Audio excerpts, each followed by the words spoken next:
hapon sa lahat ng mga nakikinig ngayon. Kayo ay nakikinig sa 103.3 Sunlaw FM. Ako ang DJ nyo, DJ Andy. Dito na, ang oras natin ngayon ay alas 5 ng hapon. Hello nga pala sa mga taga-Laguna na nakikinig ngayon. Balita naman tayo.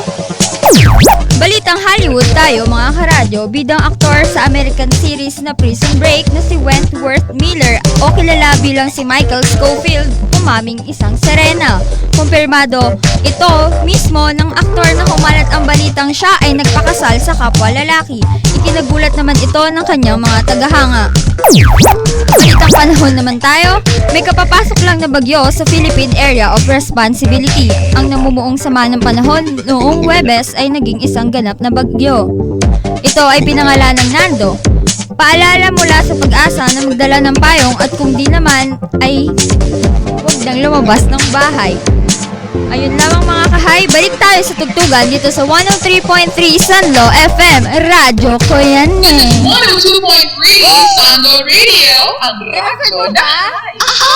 Ay!